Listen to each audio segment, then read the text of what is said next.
First podcast. Today, we're going to have a treat with my friend Patrick Precourt.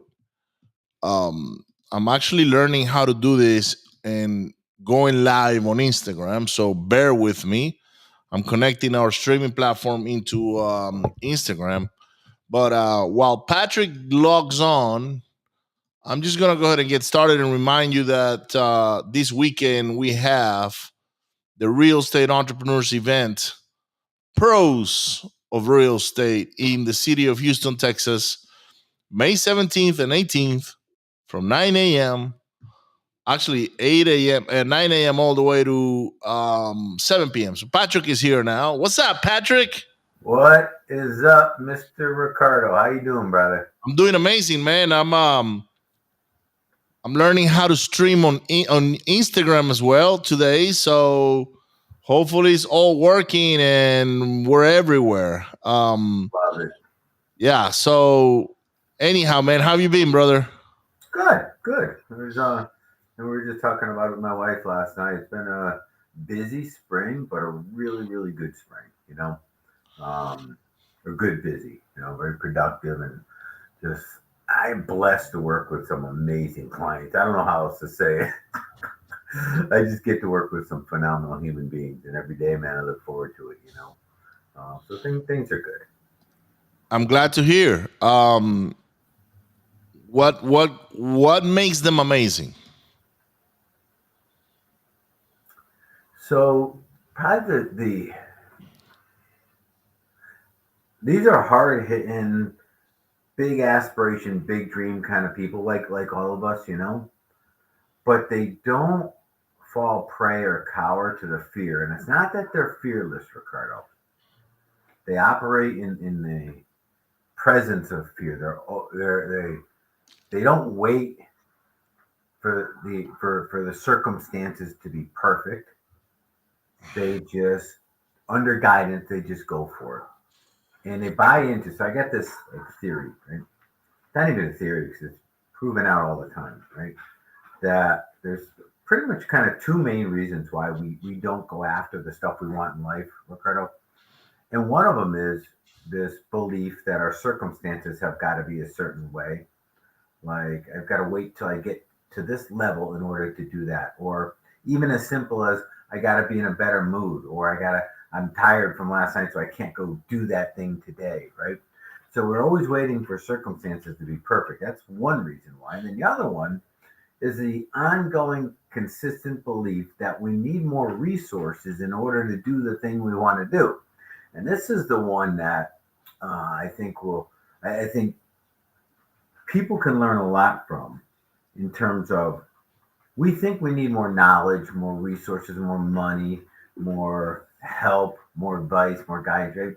But in fact, what we need is more action. And it's through the action that we get the information that we're seeking in the first place. And it's only through taking the action that we get those little nuggets filled in for us. And that's why I say I'm blessed to have some phenomenal clients. They totally get this.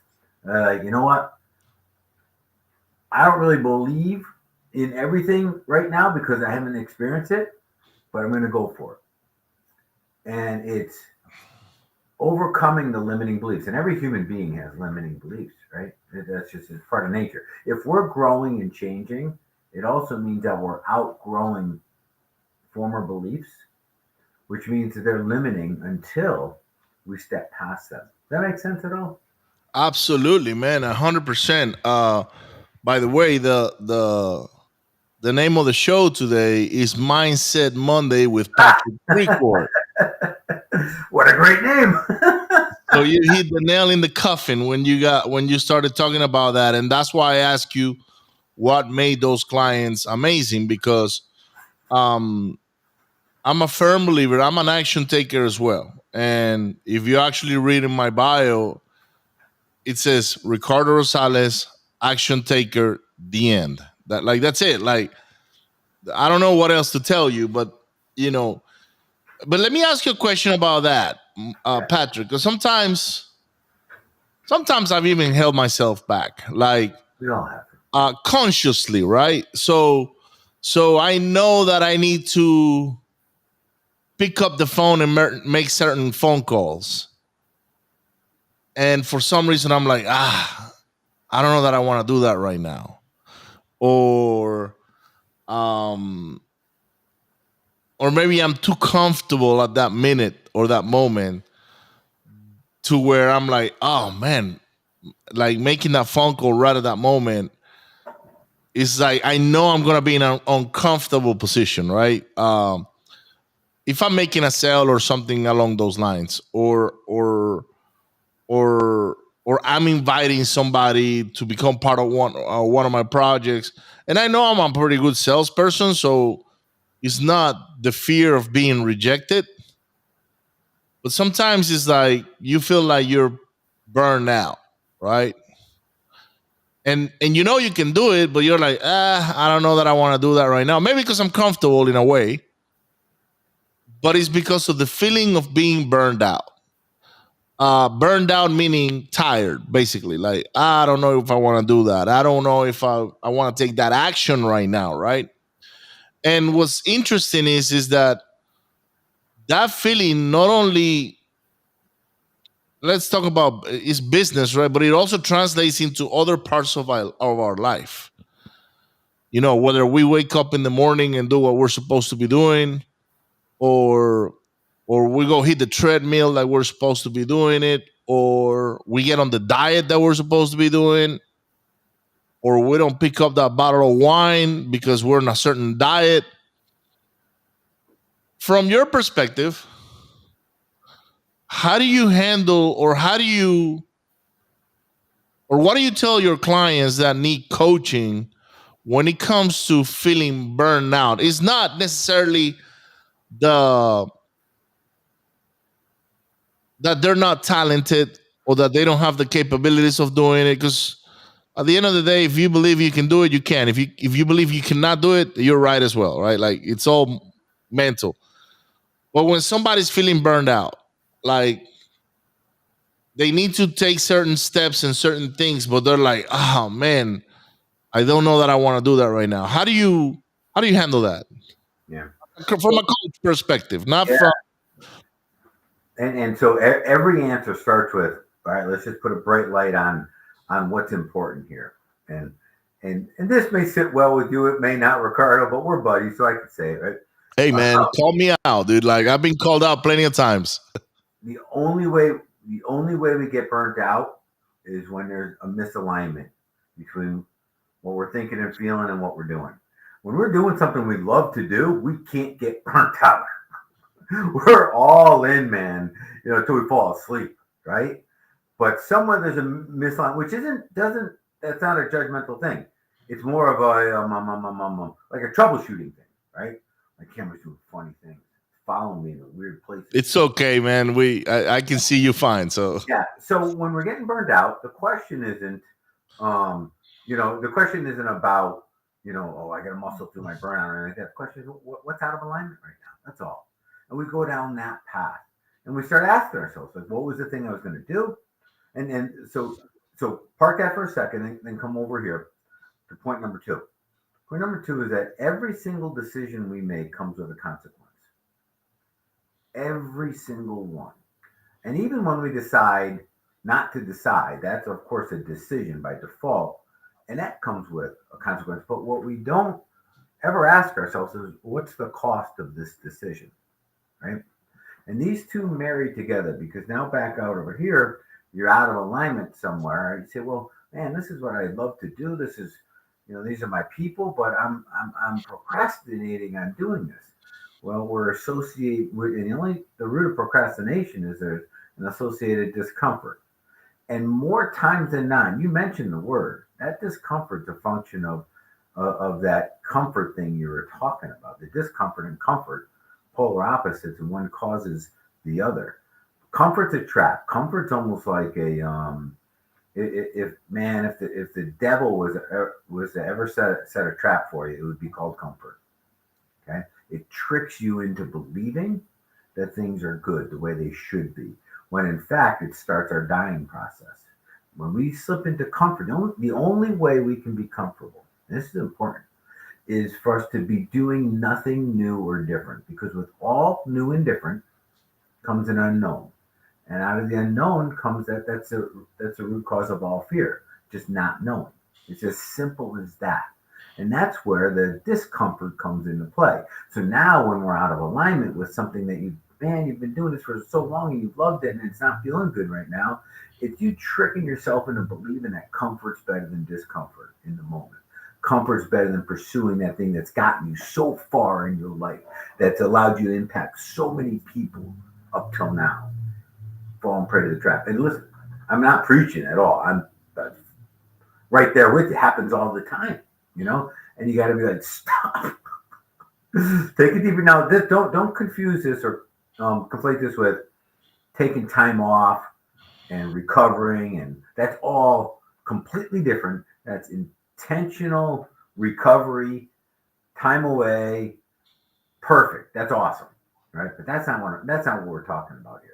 We're talking about you're on kind of cruise control, and your second week into this, and you find you're falling a little behind on things normally you'd be knocking out and getting done, and now we're finding reasons not to do them. That's the stuff that I'm talking about. Does that make sense? Absolutely, 100%.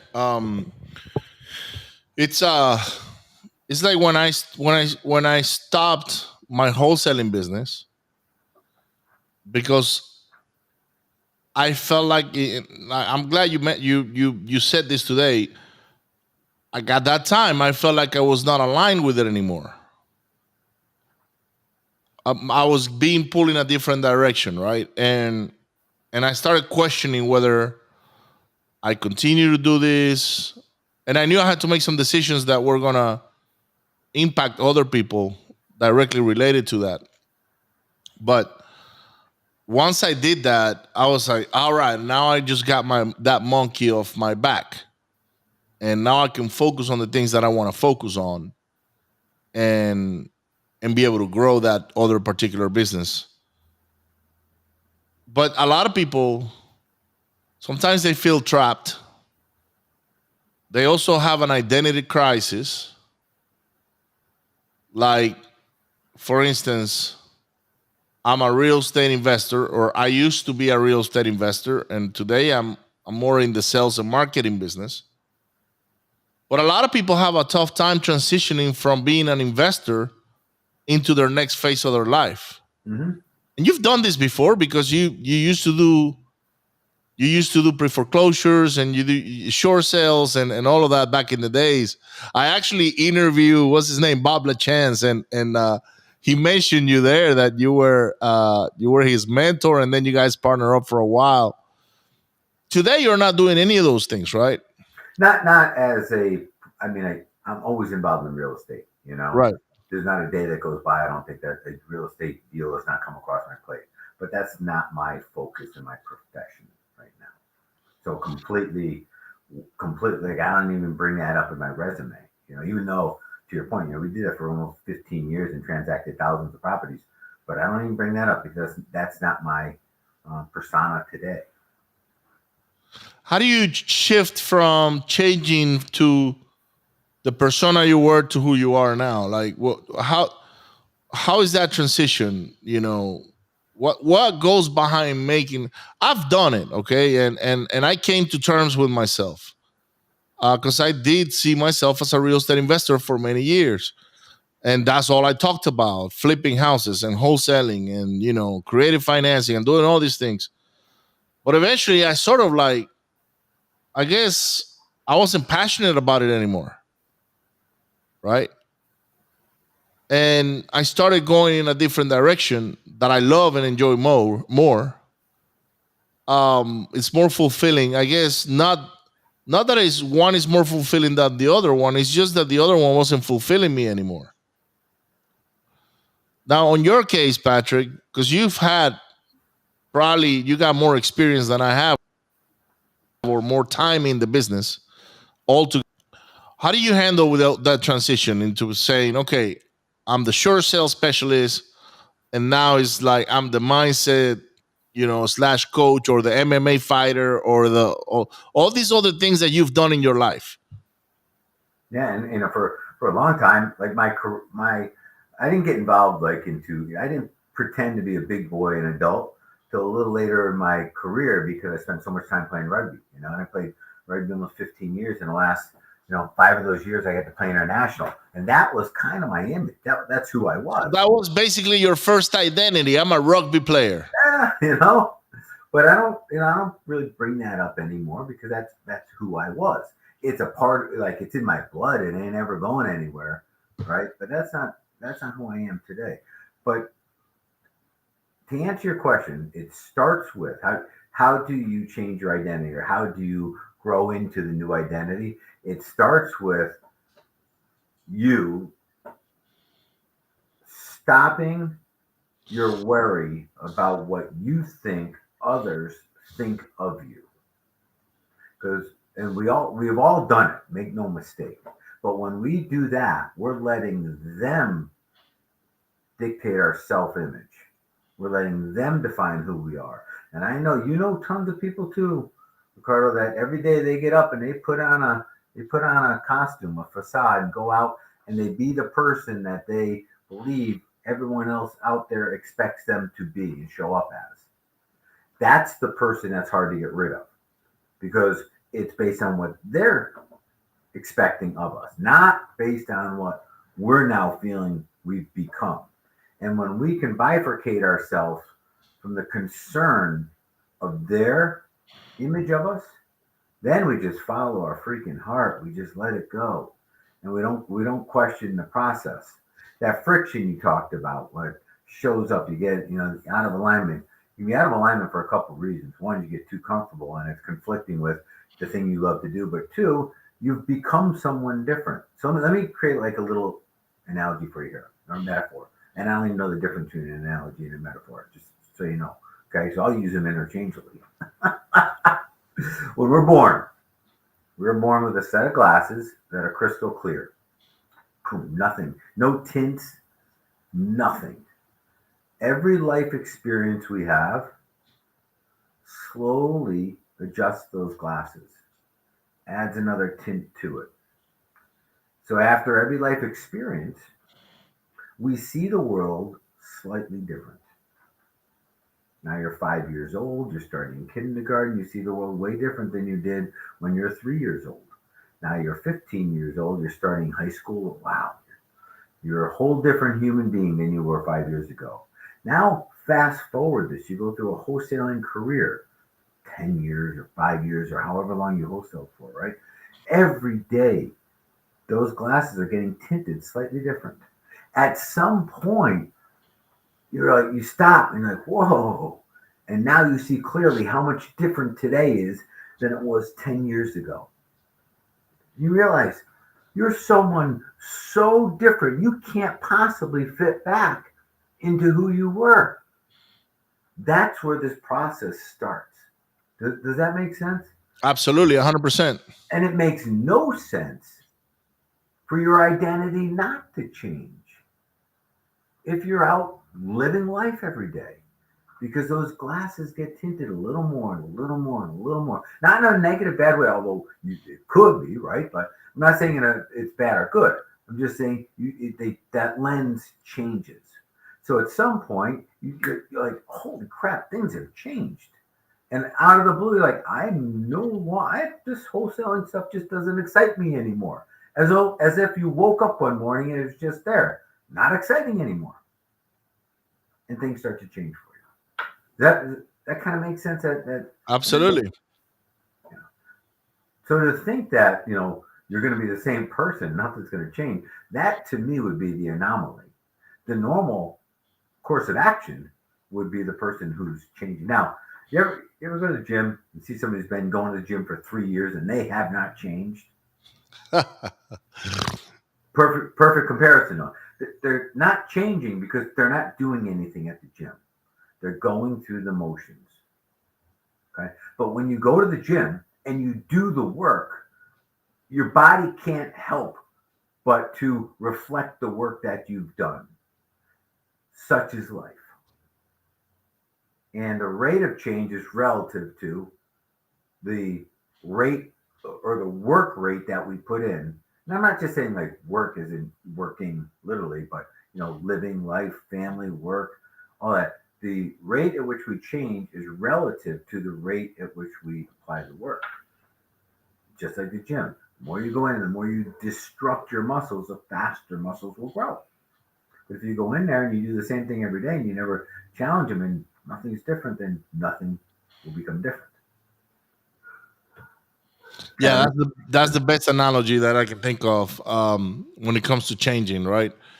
Um, just simple. If you go to the gym and you start working each muscle like you're supposed to, and picking more weight, or doing more cardio, or doing a whole set of different exercises, of course your body's going to reflect it at some point, Mhm. because there's no way that your body's just not going to change.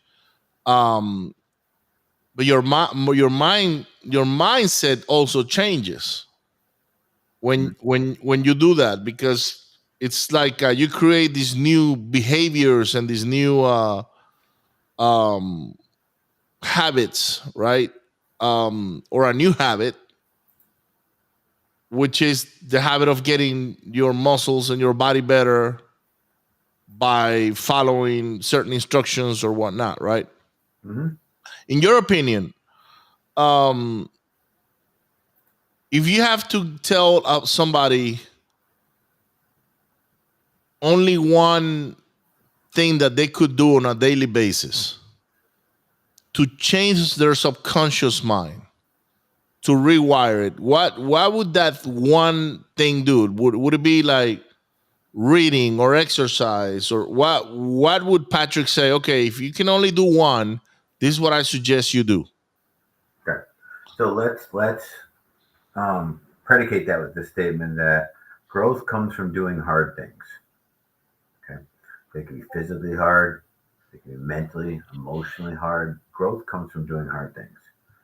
Hard things are usually associated with a level of fear, notably because, again, we're back to the unknown. We're doing something new, different, hard. We don't know the outcome. Therefore, there's a certain level of fear, loss, judgment, failure, etc., that goes along with it. The antidote to fear is courage. Okay? And courage is not the void of fear, it's acting in the face of fear. Now, the specific answer to your question is, and I kid you not, it's as simple as this, Ricardo: do something hard every day. Something that's difficult, physically, mentally, emotionally, something that challenges. And here's why. Every time you do something hard, you push against your fears, or you push against, you work through, you have a limiting belief, but you do it anyways, which is ridiculously difficult to do. That's one of the harder things to do, to to operate outside of our belief system, right? Every single time you do that, you flex your mental toughness muscle. Flex it as in you work it out. And the more mentally tough you become, mental toughness is the root of courage. The more mentally tough you have, the more courageous you have. The more courageous you have, the more you can fly in the face of fear and do the more difficult things. So now you create this snowball in the direction you want to move at, right? You're no longer limited to things that are scary, that don't scare you, or that aren't that hard. Now you can take on the world because, again, you flex this muscle, right? We call that earned invincibility in one of our programs. A lot of people ask me about that. Pat, what's earned invincibility?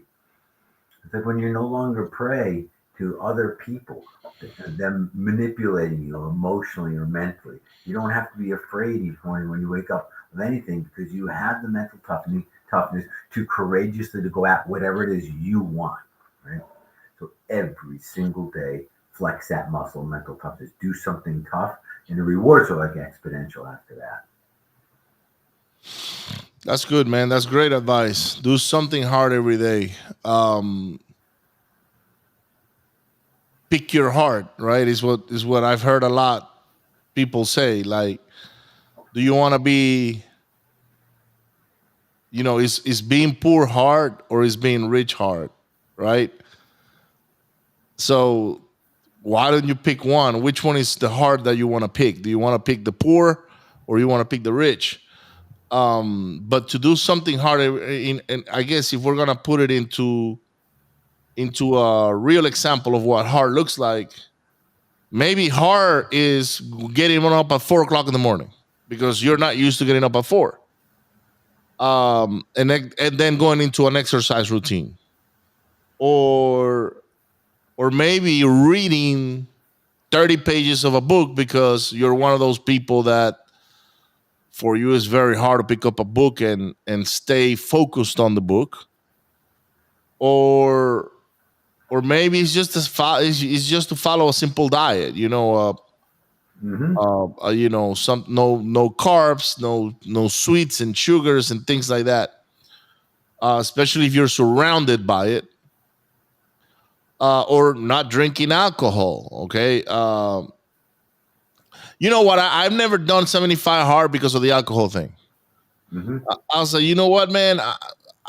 Because sometimes when my wife and I bond is by drinking wine together. Mm-hmm.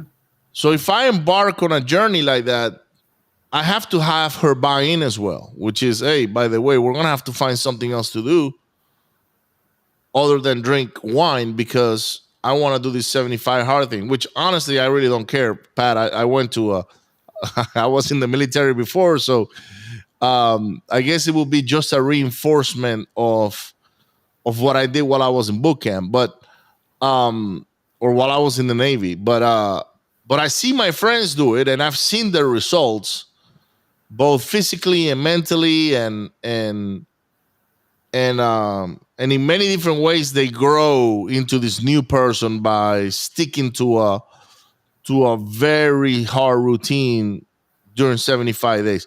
What's your opinion on 75 hard? So it's a great example of flexing that emotional toughness muscle. Okay. I do like now that they have continuation programs because what I've seen a lot of people do 75 hard. They're disciplined and focused and committed enough to do the 75 days, but then they get through the 75 days and all shit goes to hell right there and they undo everything they've done. So I like that they continue it, right? So if we can appreciate it for what it is, it's a training of the muscle, but it doesn't stop at day 76. Otherwise, your muscles will begin to atrophy. So you have to appreciate that part. Does that mean you could train your muscles differently? Of course, so to speak, right? So from that perspective, I like it. Now, let's just for a second, you brought you up, so let's talk about you. And I'm dead serious here, right? You haven't done it yet because it doesn't mean enough to you yet. And this is, I want everybody to pick up on that word meaning. Oftentimes we set goals for ourselves, but we don't attach enough meaning to it, which means there's not enough fire to do the work. When something means enough to us, we'll freaking do it. When if there's not enough meaning, when the going gets tough, and the going always gets tough. It always does in everything we try to do. If it doesn't mean enough to us, we'll likely quit it. Okay. So if you genuinely wanted to do it, we'd have to have a reason why you want to do it. What does it mean to you? And if that's Yeah, not I there, guess I don't have one. yeah, You know, yeah. yeah. It's self answering. Then that's why it hasn't happened. Right now, let's just play a different game for a second. The human behavior is ruthlessly predictable, like really, really, really predictable. It's just a few constructs we operate by, and one of them is the idea that when the pain of staying the same, the pain of continuing our current actions and activities gets greater on the scale, when it outweighs the perceived pain of change, we'll finally take action. We'll do something about it. So when the pain of staying the same gets so damn painful that it's worse than what we perceive the change would feel like, we'll take the action to change. That's why you see people that almost die from a heart attack and recover, and that going through that painful drama and physical and mental and emotional drama was enough for them to change their daily habits. They quit smoking right then, that next day, right? As an example, right? Now, and that's irrefutable. That we don't even We can't manipulate that. We can't manipulate our response to that scale, but we can manipulate the scale. And the way we do that, well, we already do it in a sense that when we're confronted with pain, and this is a really important takeaway, when we're confronted with pain in life, what do we normally do when pain shows up in our life, Ricardo? What happens when you get a headache? When you get a Headache. What happens when you get a headache? headache, Yeah, you just go get a pill or something, and takes a minute. You anesthetize it. right. Exactly. That's how we deal with pain in our lives. When something shows up that's not comfortable, it's discomfort, it's painful, we don't lean into the pain, which we should do. When pain is the universe's greatest instructor, and it comes with crystal clear instructions. We should stop everything we're doing when pain shows up physically, mentally, emotionally. Whoa, universe is about to speak. What do you got for me? It's going to tell you exactly what you got to stop doing and what to do next. But instead, dum-dums, us, what do? We run, we hide, we Or we numb it. anesthetize the pain because that's what we're taught to do, right? And in real life, that could be from distractions or, like you said, alcohol, wine, booze, and aspirin for the headaches. All of those are ways to anesthetize the discomfort. And I've done it 1,000 times, and I'm gonna have a drink at the end of it, just gonna unwind. No, I want to feel better. I feel good right now. I had a shitty day. But what I should be doing is just stop and listen to the instruction. So on that scale again, pain shows up in our life. It's about to weigh us down, but we anesthetize it. So the scale goes back the other way. So no behavioral change. We keep doing the same damn thing again and again and again. Eventually, it'll kick us in the butt. It will catch up. That's inevitable. But for the time being, we're okay. Now, the other side, this side of the scale, the perceived pain of change, the thing we know we should be doing, we make it so difficult in our mind to do. Again, fear of the unknown, doing something new and different. We build up with this big thing of the worst case scenario. Have you ever forecasted to the future and worried about succeeding? No. We always worry about the worst case scenario, right? I don't know about you. Even when I put on events, I'm like, man, what if this doesn't go right? What if this doesn't happen? What if these don't show up? What if that? You know what I mean? We always worry about a future event that we don't want to see happen. So You're right. we make the scale heavier, right, on this future events. Anyways, that little trick right there, um, making our current reality uncomfortable enough to where it's easier to change, will force behavior. It's a way to kind of hijack your own performance. But it does start with getting to our truth and not running from our pain any longer. You see it in relationships all the time. See, I mean, I'm sure you and I have been in the entrepreneurial world for a long time. We've seen a lot of divorces in our world, but you can see them 3 years out, 4 years out, and you know what's happening, you know what's coming, and they get to the point where they're not communicating, they're not dealing with their problems, they're not dealing with the pain, not dealing with the discomfort, and boom, finally it blows up and it's irrecoverable. Because every time it got real uncomfortable during that marriage, they ran from the pain. And I'm not judging at all. Okay. I'm just stating another example, right, of how it will catch up. It always does.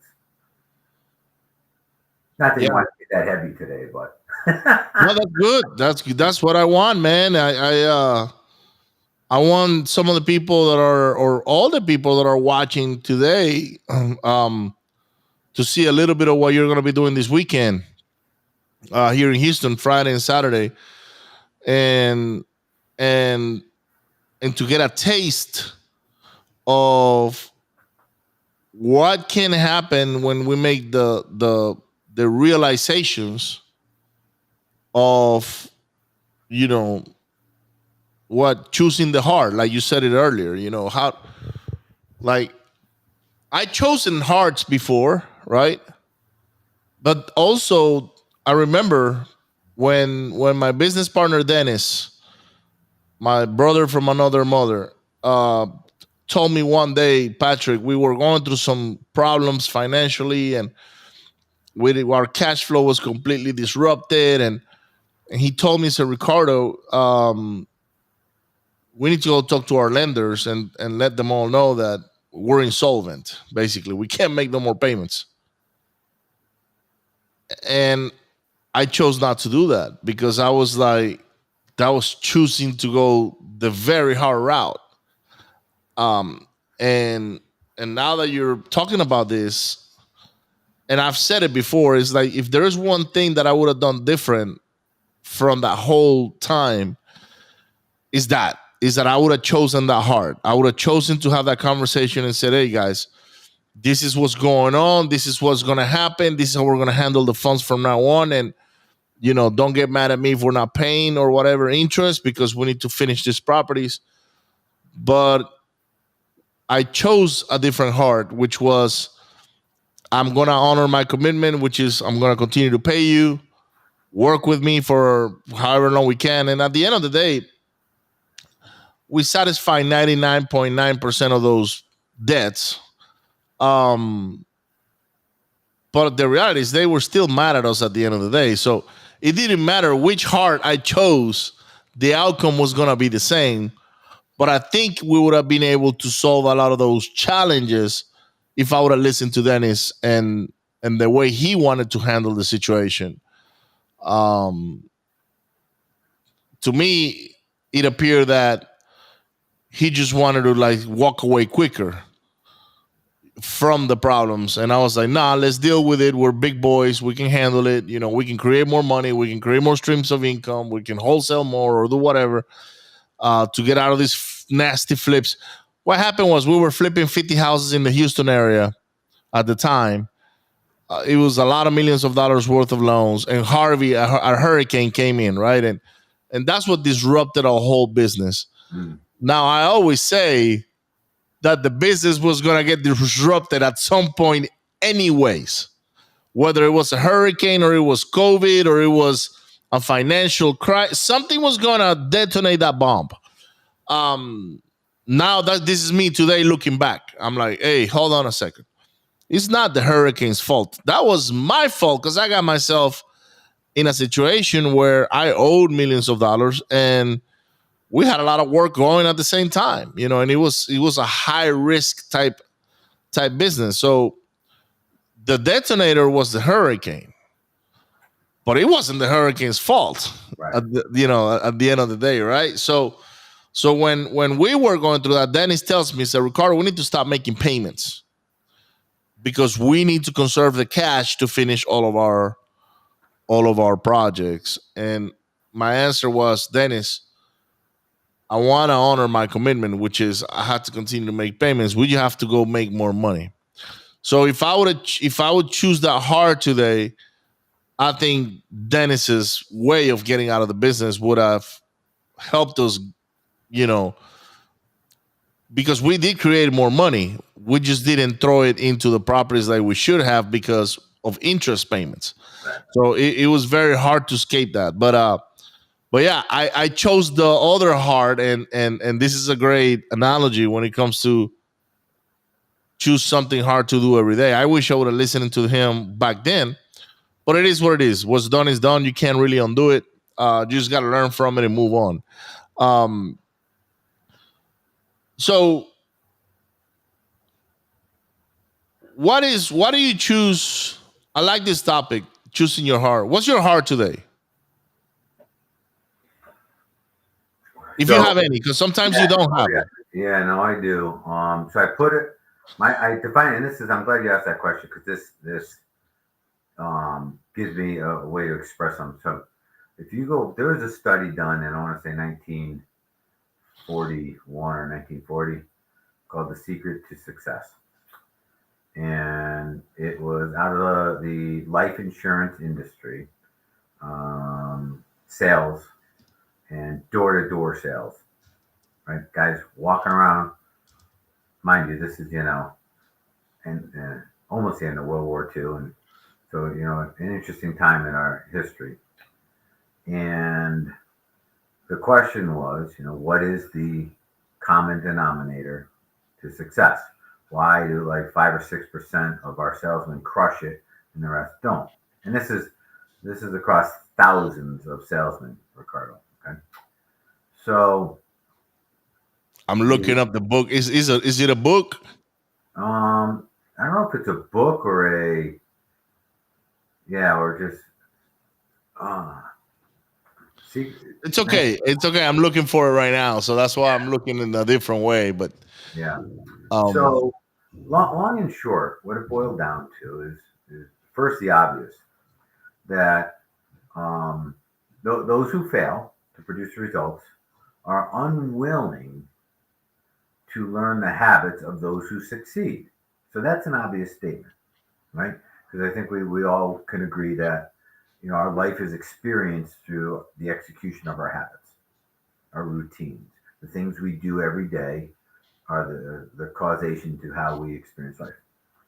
So the part one was those who fail refuse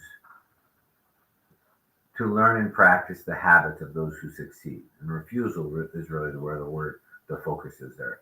And then you say, well, what's the habits of those that succeed? And it boiled down to one main thing, and that main thing was delayed gratification. That the successful are willing to do the hard work without reward now, again and again and again, and show up again and show up again and again, knowing that down the road they will be rewarded. That might mean that they got to go through, a week of 1,000 phone calls or door knocks or whatever it may be to get a client, right? That may mean if your reward is a physically healthy body, the delay is you're not eating the stuff that gives you immediate gratification, the crappy processed food. You're eating the tough stuff that you may like it, but it's boring and it's not fulfilling and it's not emotionally working for you, right?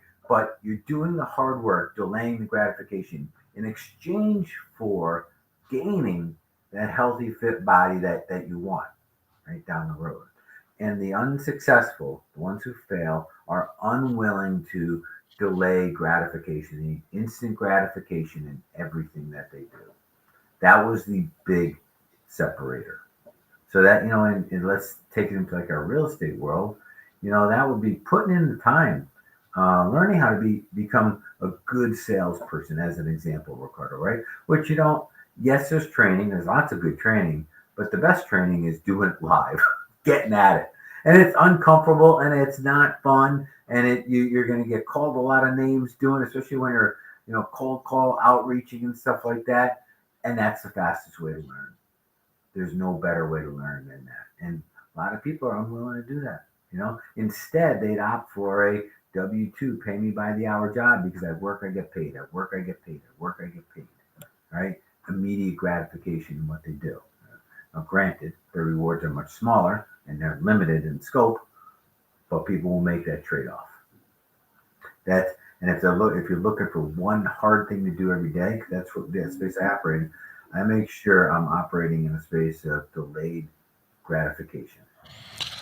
I saw a comment from Elon Musk yesterday talking specifically about that. Really?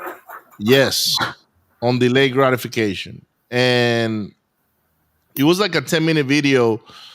Those YouTube videos that are like Motiversity or something like that. That they talk motivation, and he actually. So by the way, I watch those videos on a daily basis. Okay, I believe motivation is like taking a shower.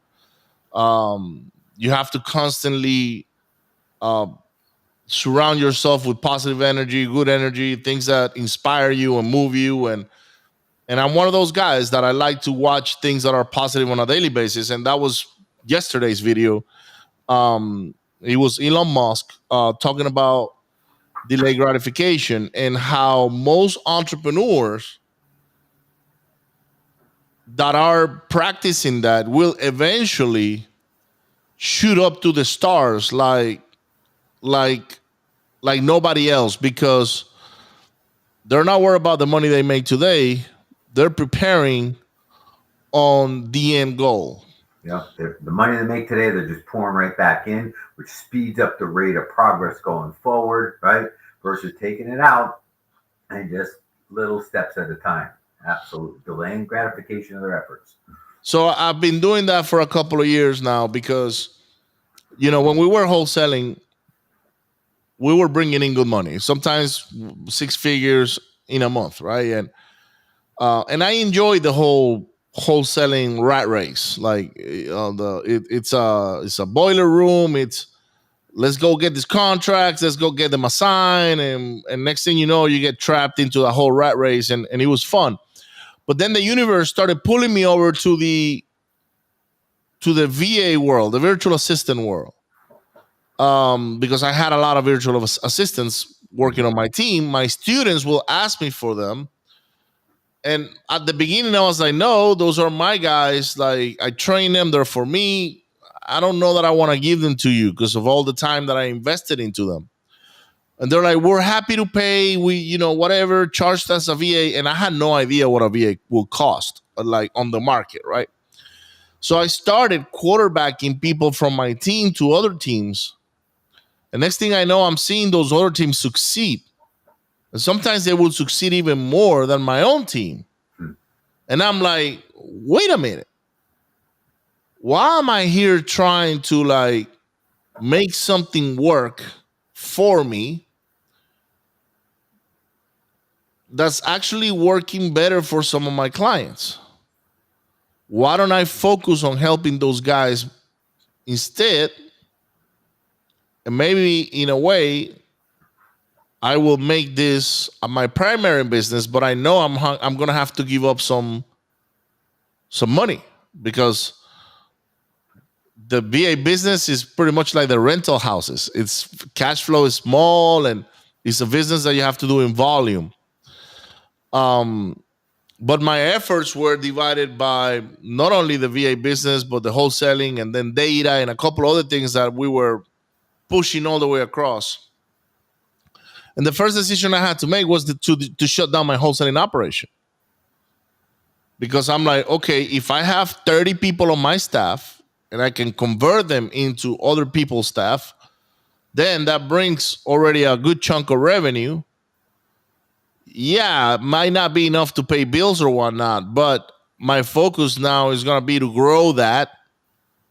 And eventually it will run on its own. And not only that, it's very predictable. So I know exactly how much money I'm making every month, as opposed to wholesaling, which you just never know. You might project that you're gonna have X amount of closings, but they're never perfect. It's like whatever. So, and I had to understand that I had to give up a big source of my income if I wanted to embark in where the universe was pushing me, which is having virtual assistants working for other people.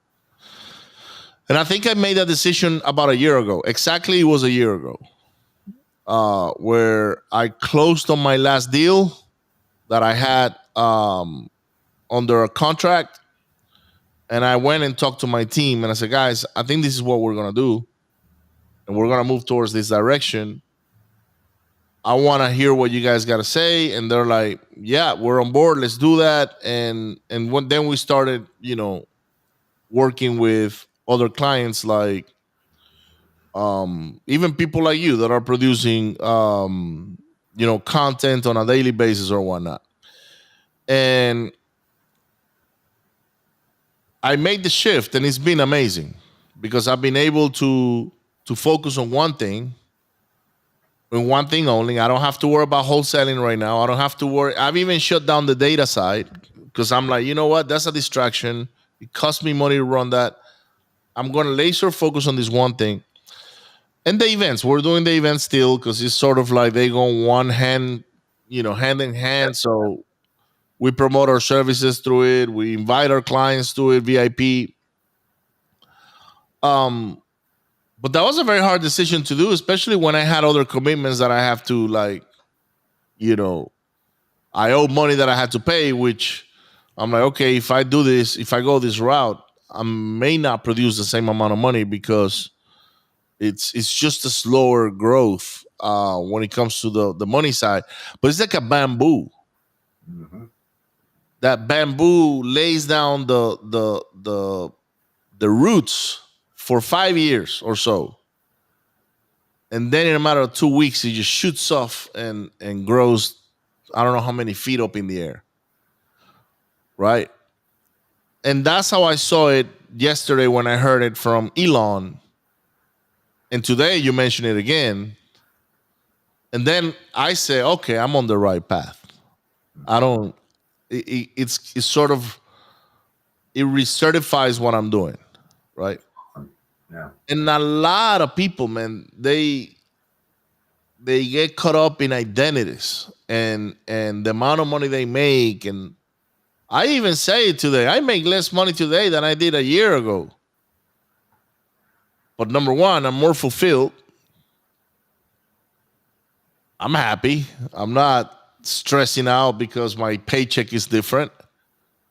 Um, but I know that the ultimate goal is completely different from my point in my life today, right? So, what do you have to say to those people that are caught up in identities, or that it's hard for them to give up something that they're doing today, not to sacrifice maybe money, right?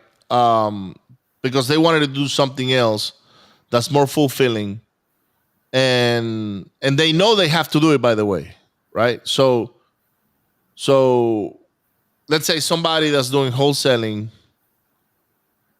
but they're only doing it because of the money. They're not doing it because they love it, or they're not doing it because they're helping people out, transition out of their house problems. Right? It's more about them money wise Hmm.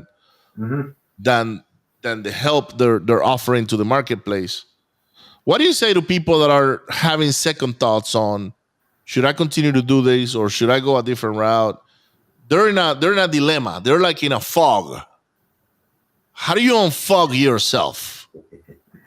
And there's a few different scenarios, so I'll try to talk a little generically, and then we'll get a little specific. But we all know Brett Favre, right? Yes. Phenomenal football player, that's brutally awesome career with Green Bay and everything, and he retired a couple seasons too late, right? Those are all true statements. And when he retired the first time and he came back, people were like, "What are you doing, Brett? Like, you retired on such a high note. You have everything that life has to offer you. Money's not an issue. Family, kids, friends. You got it all, brother. Why are you coming back? You can only go down now." And then this is why I bring him up, because I want you to appreciate that when we come to these big life decisions, very rarely is money anything to do with it. And like Brett Favre's case, money had nothing to do with it, right? And in your case, it wasn't about money. You didn't do it for money. You admittedly said you went to, initial less financial opportunity, right?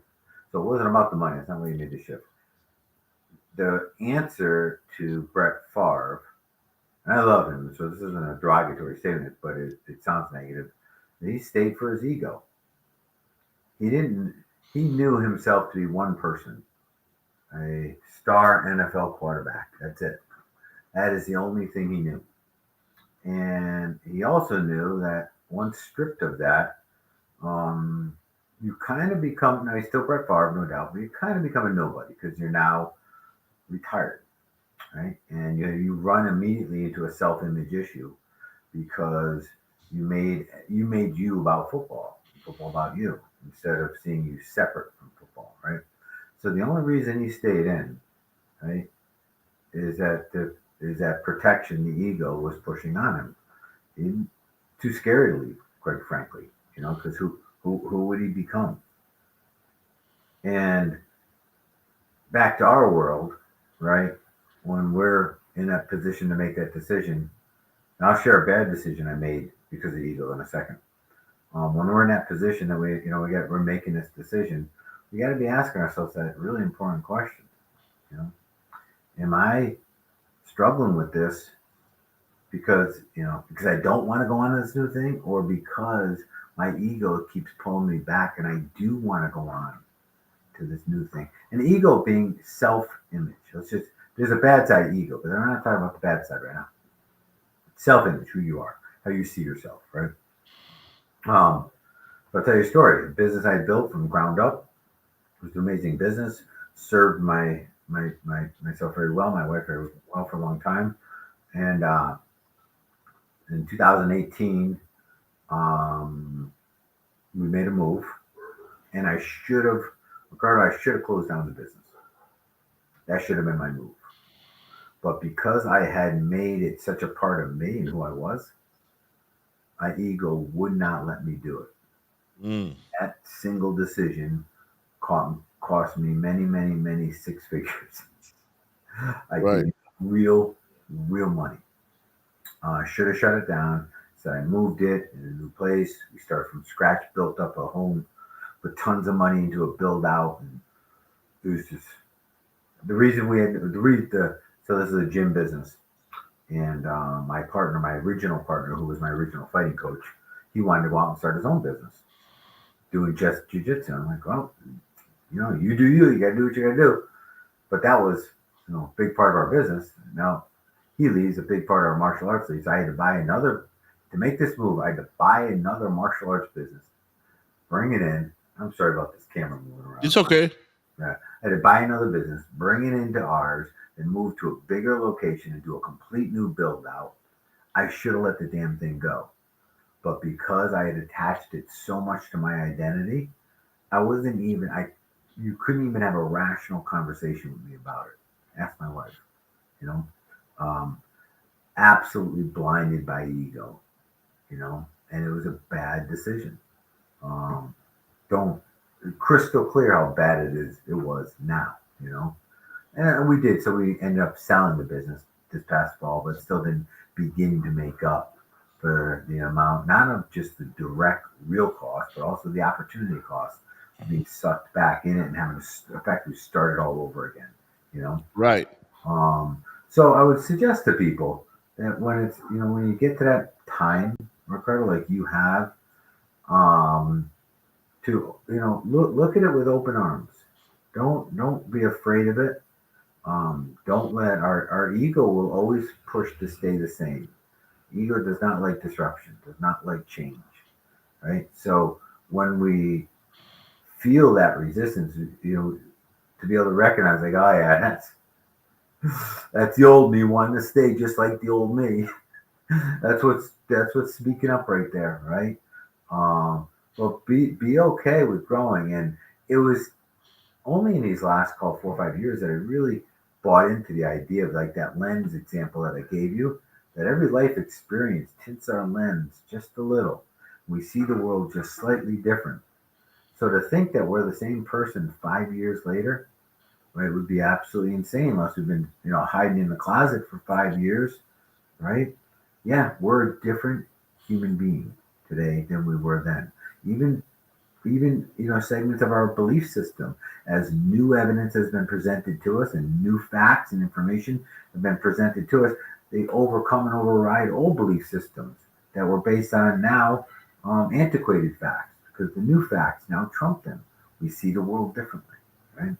So I would just say, look, instead of being afraid of it and fighting back the pressure, and it is pressure. It's not easy to go from I'm a wholesaler, big badass wholesaler, to I now run a VA system company.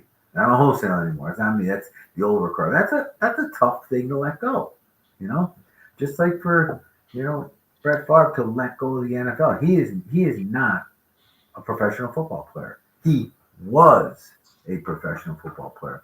One of my partners was a veteran Navy SEAL, and he had 4 years in the Marines, and then he did 26 years as a Navy SEAL.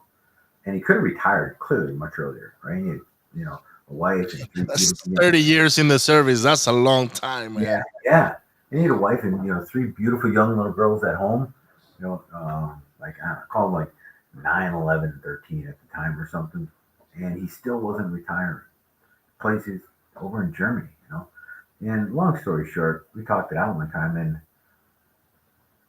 the end of the day, the choice not to retire was exactly this discussion we're having. Wow.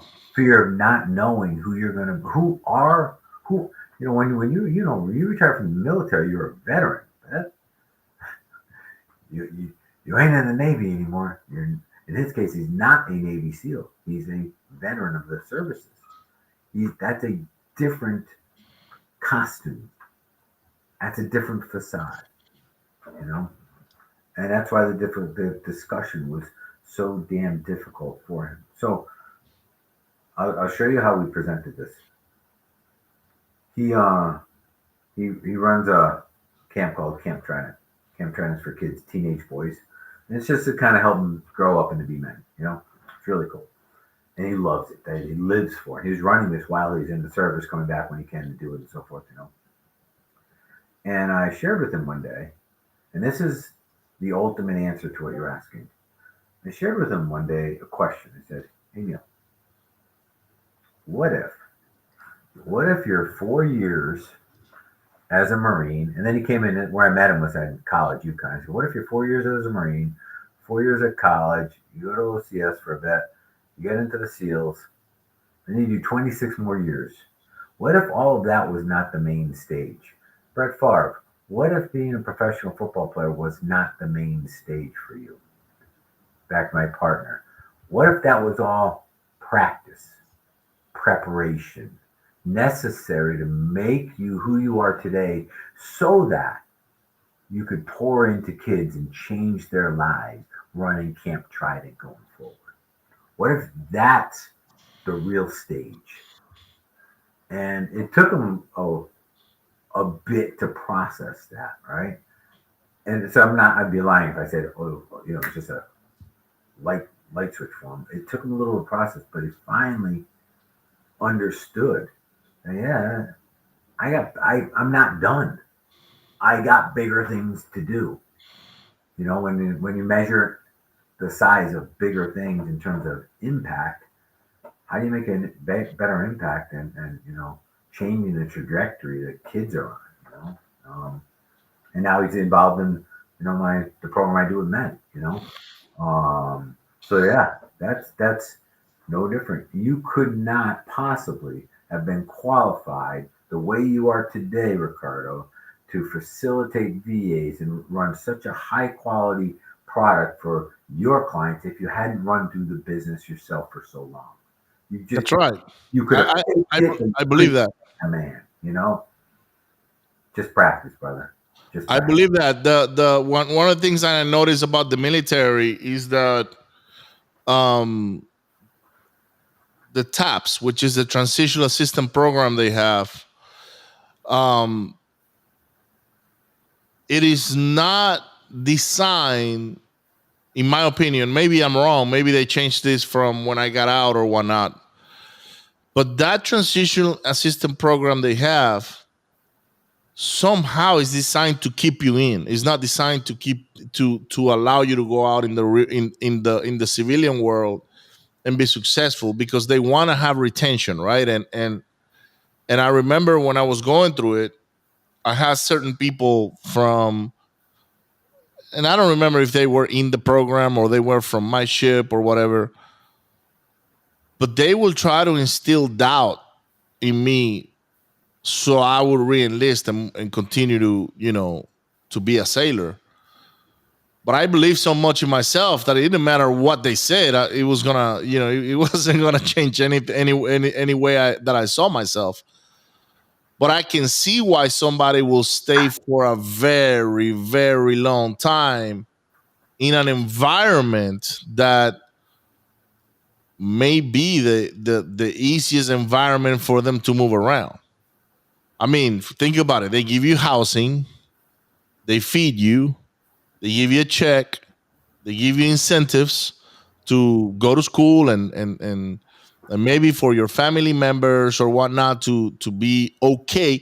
It's the perfect system for keeping people engaged at a certain level. They don't make you rich. That's not their like. It's not in their plans to make you rich, but it is in their plans to give you enough, so you have to stay there and they build an identity into you that this is who you are, and outside is not gonna work, or the outside world doesn't belong in you or whatever. So I don't I don't know that that is your friend's case. I'm just saying from my own experience, um, what I saw and what they try to do to me to keep me around. And I was like, no way, man. Like that, this is exactly why I need to be out of here, because I don't want to be doing this for 30 or 20 years or whatever. When I signed up, I wanted to do it, but I had a different perspective in the military than the one I had when I got out. But anyhow, man, we're at the end of our stream today. I want to thank you for being here today, Patrick. I want to thank everybody that joined us live, and everybody that's going to be watching this in the future. Don't forget to hit save, share, like, and subscribe. Make sure you go follow Patrick. He's on Facebook. He's on Instagram. He's one of my friends from. I met him actually at the Family Mastermind. Shout out to Matt Andrews. I don't know if I met you at the Family Mastermind, because we've known each other now for I think we a met few years. somewhere. Yeah. But we probably bumped into each other in multiple events. And he's gonna be here this weekend as a co-host of the Real Estate Entrepreneurs Pros of Real Estate event that we have Friday and Saturday. So I can't wait until I see you do more from stage, Pat, and until people get to connect with you directly. They're in for a treat. Um, if there's anything else that you want to tell our people today, Pat. Yeah, no, I appreciate you having me on, Ricardo. And yeah, for anybody who's coming out to the event, we're going to do some really cool stuff. And I'll be honest with you, the part I like about the event the most, Ricardo, is the time we have kind of one-on-one and small group to chat, get to know each other, and kind of have these real life conversations. If anybody didn't pick up on it by now, I play in the space of personal development and peak performance, and I love seeing humans excel in life, and I get high pouring in other people and watching their success. So look forward to being here. I appreciate it, guys. I will see you on the next one. Don't forget to hit share, like, and subscribe. And I'm looking forward to see you this weekend. You'll have a great day.